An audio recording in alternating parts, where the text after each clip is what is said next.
بسم اللہ الرحمن الرحیم۔ السلام علیکم ورحمۃ اللہ وبرکاتہ۔ معزز سامعین، آج ہماری ویڈیو مسجد اقصی کی تعارف اور مختصر تاریخ کے بارے میں ہے۔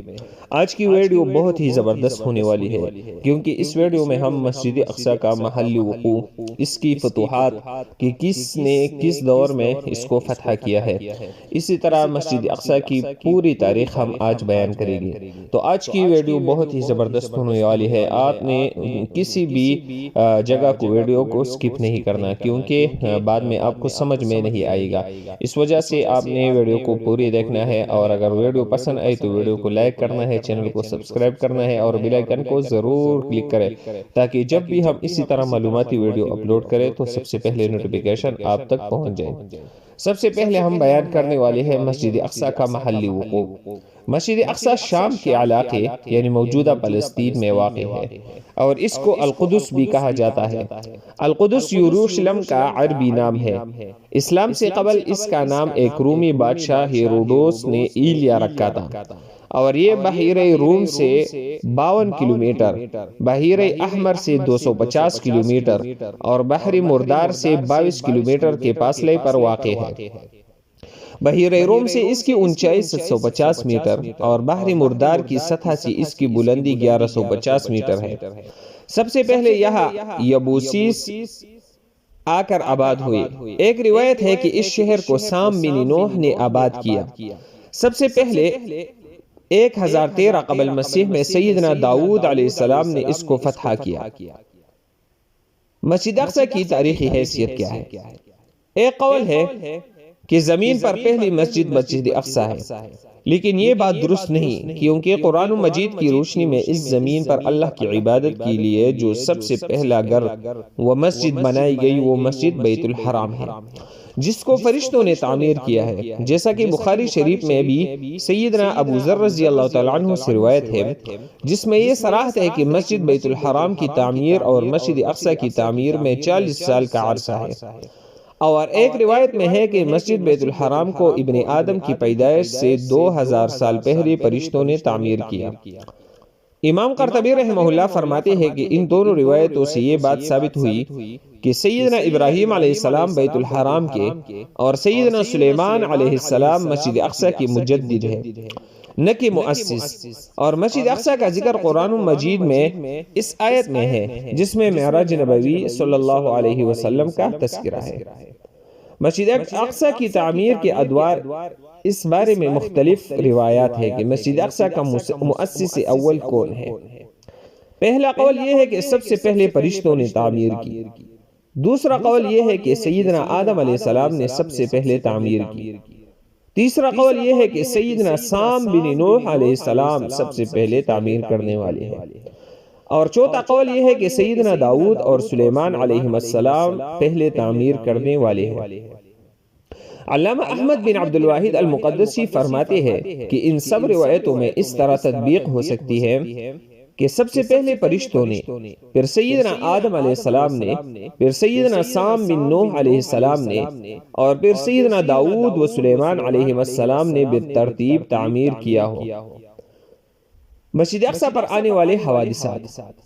مسجد اقصی کی تعمیر کے بعد اس پر مختلف قسم کے حوادثات آئے جس کی وجہ سے دوبارہ اس کی تجدید اور تاسیس کی ضرورت پڑتی رہی، لیکن تاریخ کی کتابوں میں 6 حوادثات ذکر ہے جن میں سرپیرس حوادث، باہر سے القدس پر حملہ ہونا، مسجد کو 2 مرتبہ نقصان پہنچنا ہے۔ ان 2 واقعوں کا ذکر قرآن پاک کی سورہ اسراء کے شروع میں ہے۔ پہلا واقعہ جس میں مسجد کی تعمیر کو نقصان پہنچا وہ سیدنا سلیمان علیہ السلام کی وفات سے 415 برس بعد 588 قبل مسیح میں پیش آیا، جب اہل فارس کے بادشاہ بختی نصر نے اس پر حملہ کیا اور پورے شہر کو آگ لگا دی، جس میں مسجد کی عمارت منہدم ہو گئی۔ پھر شاہ ایران کے تعاون سے دوبارہ اس کی تعمیر ہوئی۔ دوسرا واقعہ 43 قبل مسیح میں ہوا جس میں دوبارہ رومی قابض ہو گئے۔ پھر سیدنا عیسیٰ علیہ السلام کے رفع جسمانی کے 40 سال بعد 70 عیسوی میں تیتلیس نامی بادشاہ نے اس شہر کو بالکل تباہ کر دیا۔ اس میں بھی مسجد کو نقصان پہنچا۔ 135 عیسوی میں رومی بادشاہ ہیروڈوس نے اس شہر کو دوبارہ بسایا اور اس کا نام ایلیا رکھا۔ 414 عیسوی میں دوبارہ اہل فارس نے قبضہ کر لیا۔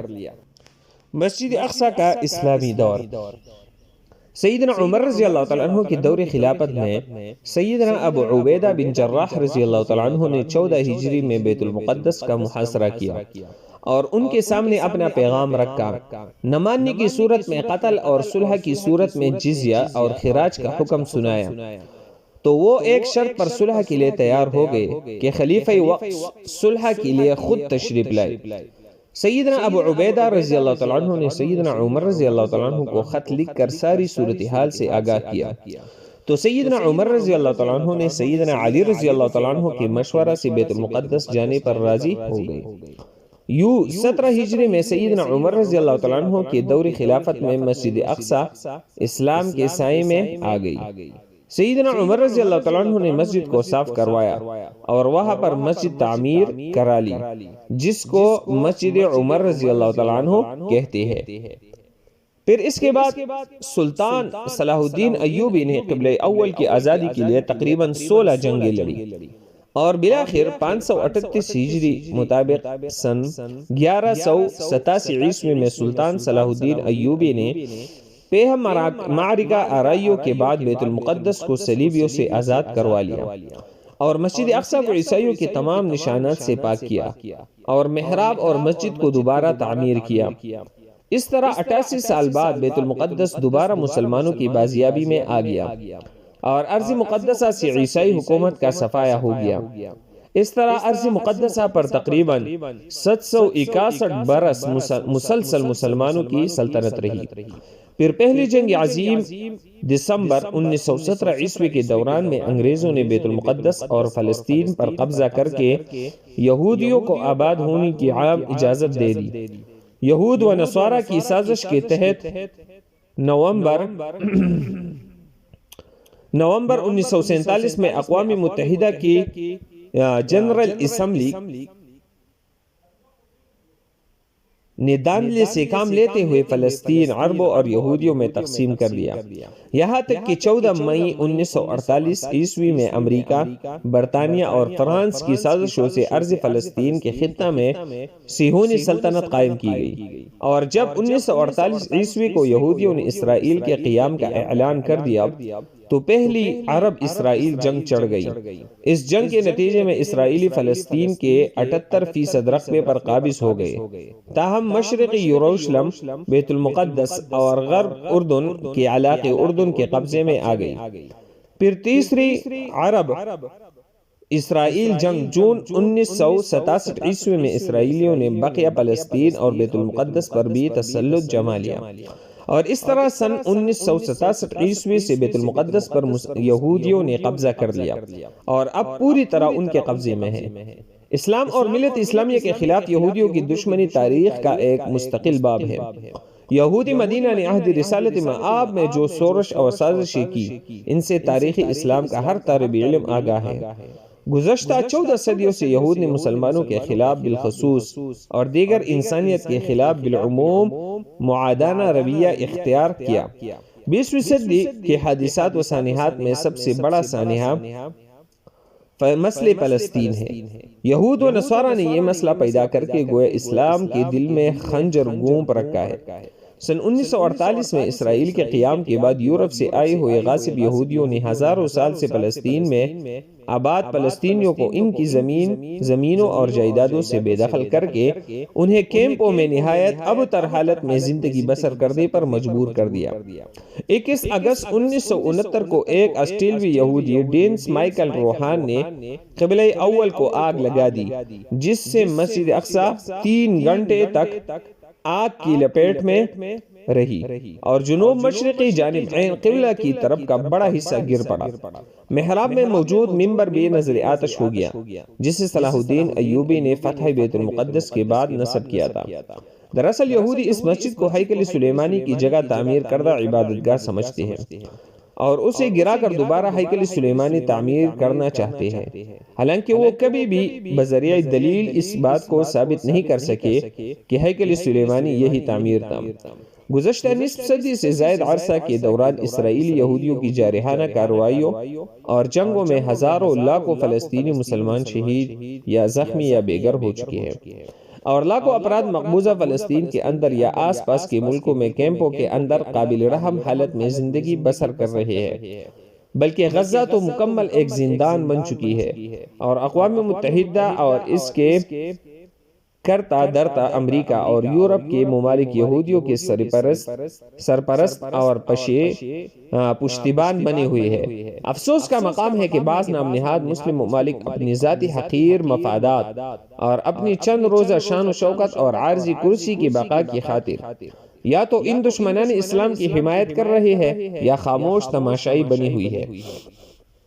لیکن یہ یہود اور اس کے حواری یاد رکھے کہ شام جو زمانے قدیم میں لبنان، فلسطین، اردن اور شام کی سرزمین پر مشتمل تھا، جہاں آج یہ یہود قابض ہے، احادیث کے مطابق قرب قیامت میں وہاں اسلام کا غلبہ ہوگا، اور اسلام اور اہل ایمان فتنوں کے اس دور میں زیادہ تر شام کے علاقوں میں ہی ہوں گے۔ فتنوں کے اس زمانے میں اہل اسلام کے مختلف علاقوں میں مختلف جماعتیں اور لشکر ہوں گے۔ اس دور میں آپ صلی اللہ علیہ وسلم نے شام اور اہل شام کے لشکر کو اختیار کرنے کی ترغیب دلائی، کیونکہ اس دور میں ان کی حفاظت کی ذمہ داری اللہ تعالیٰ نے لی ہوگی۔ یہ حضرت مہدی اور حضرت عیسیٰ علیہ السلام کا لشکر ہوگا، اور آخری وقت زمانہ قرب قیامت میں خلافت اسلامیہ کا مرکز و محور ارض مقدسہ ہوگی۔ قیامت سے قبل مدینہ منورہ ویران ہو جائے گا اور بیت المقدس آباد ہوگا، تو یہ زمانہ بڑی لڑائیوں اور فتنوں کا ہوگا۔ اس کے بعد دجال کا خروج ہوگا۔ دجال شام اور عراق کے درمیان میں سے نکلے گا۔ دجال کا فتنہ اس امت کا بہت بڑا فتنہ ہے، اس سے ہر نبی نے اپنے قوم کو ڈرایا، مگر دجال مکہ، مدینہ، بیت المقدس اور کوہ طور میں داخل نہیں ہو سکے گا۔ سیدنا عیسیٰ علیہ السلام کا نزول بھی انہی علاقوں دمشق کے مشرق میں سفید مینار کے پاس ہوگا، اور وہ دجال کو بابلوت کے پاس قتل کریں گے۔ بابلوت فلسطین کے علاقے میں بیت المقدس کے قریب ہے، جس پر اسرائیل غاصب نے قبضہ کر رکھا ہے، اور اسی طرح فتنہ یاجوج و ماجوج کی ہلاکت اور انتہا بھی بیت المقدس کے قریب جبل الخمر کے پاس ہوگی۔ یہ بات روز روشن کی طرح آیا ہے کہ قیامت اس وقت تک قائم نہیں ہوگی کہ جب تک یہودیوں کو صفحہ ہستی سے مٹا نہ دیا جائے۔ آج پوری دنیا سے یہودی اپنے مقتل اسرائیل میں جمع ہو رہے ہیں۔ قیامت سے پہلے یہ وقت ضرور آئے گا کہ مسلمان یہودیوں کو چن چن کر قتل کریں گے، اور ایک بار پھر اللہ تعالیٰ کے حکم سے قیامت کے قریب حضرت امام مہدی اور حضرت عیسیٰ علیہ السلام کے ظہور کے بعد ایک مومن جماعت کے ہاتھوں بزور شمشیر مسلمانوں کا قبلہ اول بیت المقدس فتح ہوگا۔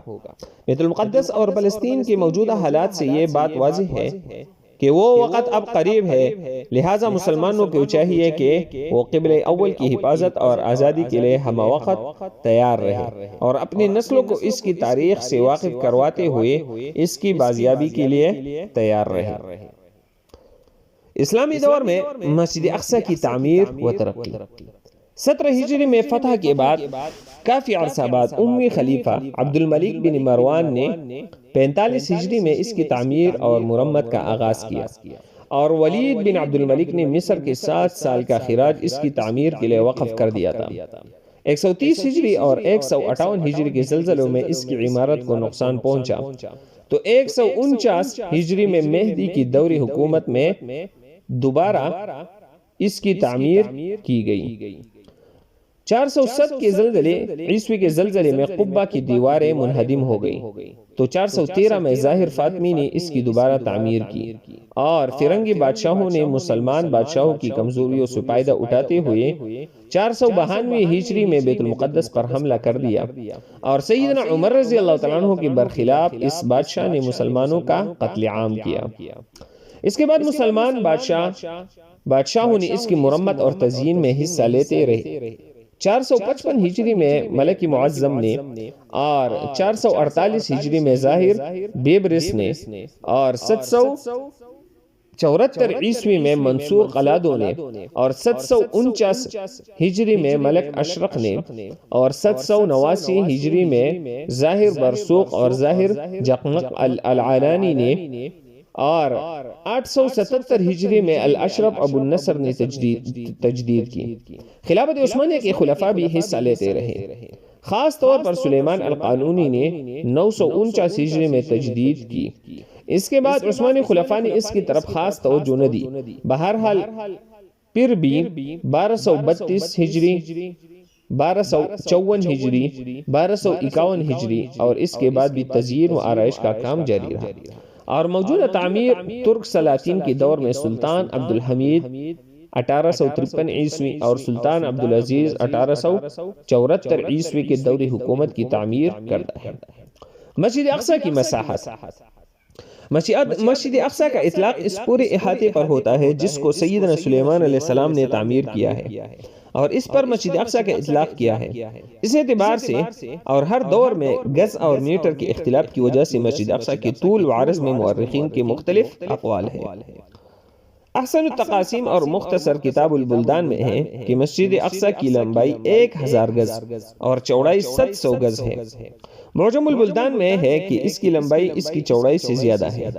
ناصر خسرو نے اپنے سفرنامے میں جو 438 ہجری میں ہوا، اس میں لکھا ہے کہ مسجد بیت المقدس کی لمبائی 754 گز اور چوڑائی 455 گز ہے۔ یہ خراساں وغیرہ کے گز کے حساب سے ہے۔ ابن جبیر نے اپنے سفرنامہ میں جو 578 ہجری میں ہوا ہے، اس میں لکھا ہے کہ مسجد اقصی کی لمبائی 780 گز ہے اور چوڑائی 450 گز ہے، اور حدود حرم کے اندرونی حال کا طول 400 گز اور عرض 700 گز ہے۔ نہایت عمدہ اور خوبصورت نقش و نگار کیا ہوا ہے۔ تمام مورخین کا اس بات پر اتفاق ہے کہ مسجد اقصی روز اول سے جن حدود پر قائم ہوئی آج بھی انہی حدود پر قائم ہے۔ کبھی چار دیواری کے اندر پورے احاطے کو مسجد اقصی کہا جاتا ہے، اور کبھی صرف اس خاص حصہ کو مسجد اقصی کہا جاتا ہے۔ اب مسجد اقصی کی متعلق فضائل۔ مسجد اقصی کی فضائل احادیث میں آئی ہے۔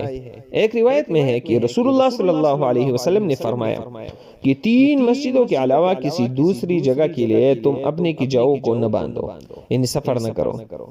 مسجد حرام، مسجد رسول یعنی مسجد نبوی صلی اللہ علیہ وسلم، اور مسجد اقصی۔ اور ایک روایت میں ہے جو شخص بیت المقدس میں نماز پڑھے اللہ تعالیٰ اس کے تمام گناہ معاف فرمائیں گے۔ مسجد اقصی کی حدود میں دیگر بھی ایسی چیزیں موجود ہیں جو مسلمانوں کے لیے باعث فخر ہیں، جن میں سے حدود حرم میں واقع قبے، مینارے اور مدرسے ہیں، جن کو مسلمان بادشاہ مختلف ادوار میں تعمیر کرواتے رہے۔ ان میں سے چند مشہور قبوں کے نام یہ ہیں: قبۃ المعراج، یہ وہ جگہ ہے جہاں سے آپ صلی اللہ علیہ وسلم آسمانوں کے سفر کے لیے گئے۔ دوسرا قبۃ السلسلہ، قبۃ النحویہ اور قبۃ الصخرہ۔ ان سب میں سے زیادہ مقدس قبۃ الصخرہ ہے، جس کے قدر تفصیل سے ذکر کیا جاتا ہے۔ قبۃ الصخرہ، قبۃ الصخرہ قبہ گنبد کو اور الصخرہ چٹان کو کہتے ہیں۔ یہ قبہ ایک چٹان پر واقع ہے۔ ناصر خسرو نے اپنے سفرنامہ میں اس کی اوصاف بیان کی ہے کہ یہ قبہ الصخرہ ایک چبوترا میں واقع ہے اور صخرہ قبہ کے وسط میں ہے، اور قبۃ الصخرہ مثمن الاضلاع 8 پہلو والا ہے۔ 8 پہلو میں سے ہر پہلو 33 گز کا ہے اور چاروں طرف دروازے ہیں، اور قبہ کا اندرونی احاطہ 53 میٹر ہے۔ سیڑھیوں سے چڑھ کر اوپر کی طرف پہنچتے ہیں۔ سیڑھیوں کے اختتام پر دروازے ہیں، اور قبہ کا اندرونی حصہ 3 حصوں پر مشتمل ہے۔ پہلے میں چٹان، دوسرے میں ستون اور تیسرا حصہ دروازے کے ساتھ متصل ہے۔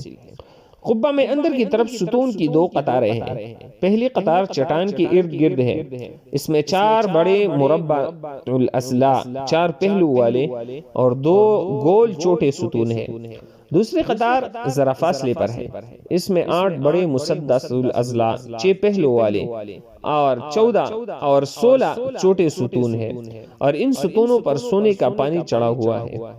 سب سے پہلے اس کی تعمیر خلیفہ عبد الملک بن مروان نے کی ہے۔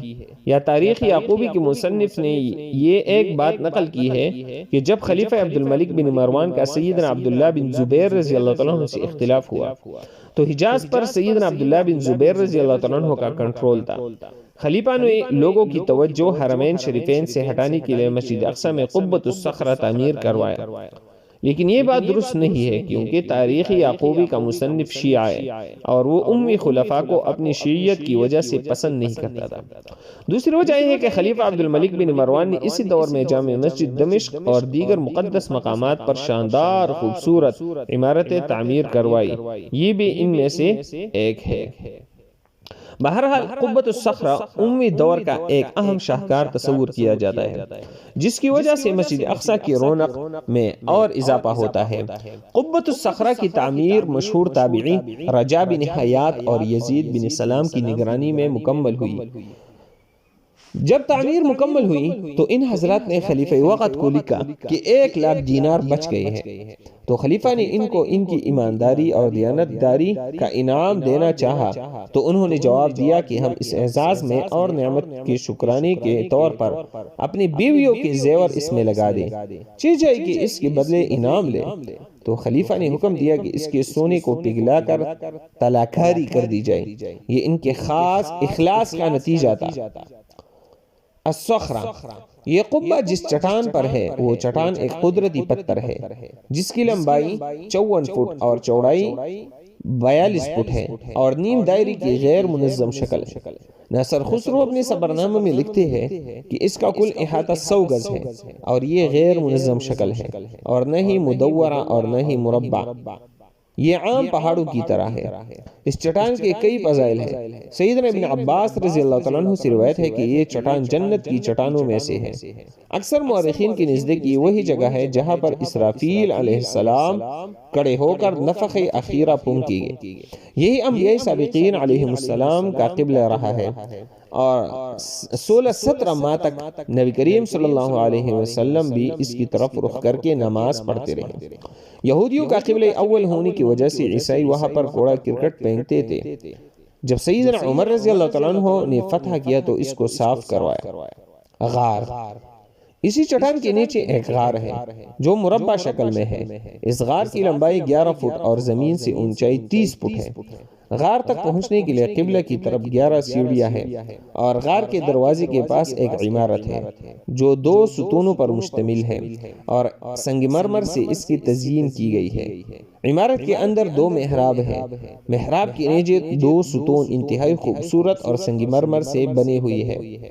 دائیں طرف والے محراب کے سامنے ایک چبوترا ہے جس کو مقامی خضر کہا جاتا ہے۔ شمال میں واقع چبوترا کو باب الخلیل کہا جاتا ہے۔ قبہ اور غار کا فرش خوبصورت سنگ مرمر سے بنا ہوا ہے جس سے اس کی چمک اور خوبصورتی میں اور اضافہ ہوتا ہے۔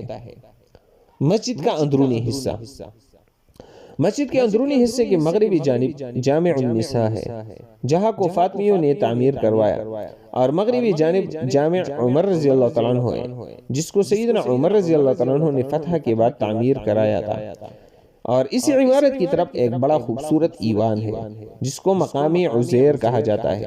اسی ایوان کے شمال کی جانب ایک خوبصورت محراب ہے جس کو محراب زکریا کہا جاتا ہے اور اس کی لمبائی اور چوڑائی 404 میٹر ہے۔ مغربی جانب ایک لوہے کا جنگلہ ہے جس میں ایک محراب معاویہ رضی اللہ تعالیٰ عنہ کے نام سے ہے۔ قبلہ کی جانب ایک بڑا محراب ہے جس کو محراب داؤد کہتے ہیں اور اس کے ساتھ ایک منبر ہے۔ یہ منبر سلطان نور الدین زنگی نے مسجد اقصی کے لیے بنوایا تھا۔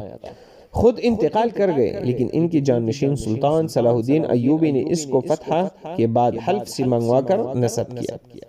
دیوار براق، یہ دیوار دم کے جانب جنوب مغرب میں ہے۔ اس کی لمبائی 47 میٹر اور بلندی 17 میٹر ہے۔ روایات میں ہے کہ حضور صلی اللہ علیہ وسلم نے معراج والی رات یہاں اپنی سواری باندھی تھی، اسی مناسبت سے اس کو دیوار براق کہتے ہیں۔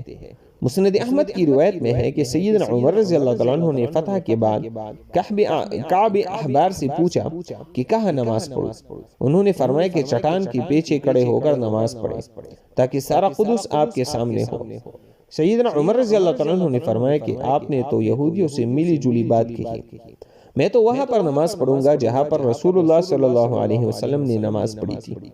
چنانچہ آپ رضی اللہ تعالیٰ عنہ قبلہ کی جانب گئے اور فاتحین صحابہ رضی اللہ تعالیٰ عنہ کے ساتھ براق باندھنے کی جگہ کے قریب نماز پڑھی۔ آپ رضی اللہ تعالیٰ عنہ نے وہاں پر مسجد تعمیر کرنے کا حکم دیا۔ مینارے، مسجد اقصی کے شمال اور مغرب کی جانب 4 میناریں تھیں۔ یہ چاروں میناریں چاروں دروازوں کے ساتھ تعمیر کیے گئے تھے۔ ان کو باب المغاربہ کا مینارہ، باب السلسلہ کا مینارہ، باب کا مینارہ اور باب الاسبات کا مینارہ کہا جاتا ہے۔ یہ میناریں ممالک کی دور حکومت میں تعمیر ہوئی۔ مسجد اقصی میں تعلیم و تعلم اور علمی شخصیات۔ مسلمان بادشاہوں نے مسجد اقصی کی تعمیر کے ساتھ ساتھ اس میں تعلیم و تعلم کے لیے بھی سہولتیں فراہم کی۔ طلبہ کے لیے کمرے اور درسگاہیں تعمیر کی۔ ان میں سے جامعۃ المغاربہ، مدرسہ عثمانیہ، مدرسہ کریمیہ، مدرسہ باسطیہ اور مدرسہ طولونیہ وغیرہ تعمیر کرائیں۔ مسجد اقصی کی طرف بہت سی علمی مذہبی شخصیات نے سفر کیے، جن میں مشہور نام یہ ہے: سیدنا عمر رضی اللہ تعالیٰ عنہ کی دور خلافت میں عبادہ بن صامت رضی اللہ تعالیٰ عنہ اور شداد بن اوس رضی اللہ تعالیٰ عنہ وہی رہے۔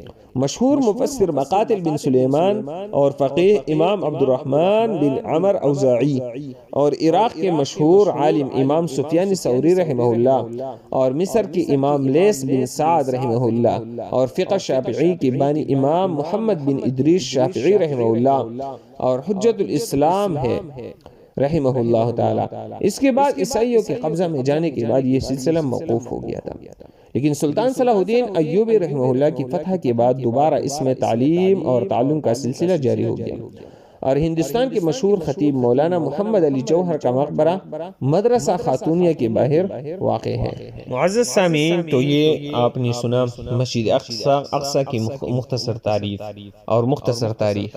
اگر آپ اسی طرح مسجد اقصی جب حضرت عمر رضی اللہ تعالیٰ عنہ نے فتح کیا، پھر عیسائیوں نے قبضہ کیا اور پھر مسلمانوں نے اس کو فتح کیا، اس کے بعد یہودیوں کے قبضہ میں آ گئی اور پھر مسلمانوں کے قبضہ میں کب آئے گی، اور آج کل جو یہودیوں اور مسلمانوں کے درمیان جو جنگ چھڑ گئی ہے، اس کی وجہ کیا ہے، اور یہ یہودیوں اور مسلمانوں کے لیے اتنی عزت کا باعث کیوں ہے کہ اس پر جنگیں وغیرہ ہوتی ہے۔ اگر آپ ان سب باتوں کی تفصیل جاننا چاہتے ہیں تو ہمارے چینل کو سبسکرائب کریں اور بیل آئیکن کو ضرور کلک کریں، تاکہ جب بھی ہم اسی طرح ویڈیو اپلوڈ کریں تو سب سے پہلے نوٹیفیکیشن آپ تک پہنچ جائے۔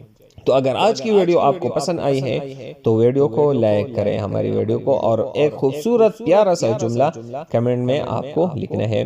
اور اسی طرح اگر آپ ہمارے دوسری چینل کو دیکھنا چاہتے ہیں تو ڈسکرپشن میں اس کا لنک دوں گا، کوکنگ چینل ہے، آپ اس کو بھی سبسکرائب کر سکتے ہیں۔ اگر ویڈیو اس کی پسند آئے تو سبسکرائب کریں اور ویڈیو کو اس کو لائک کریں۔ اللہ حافظ۔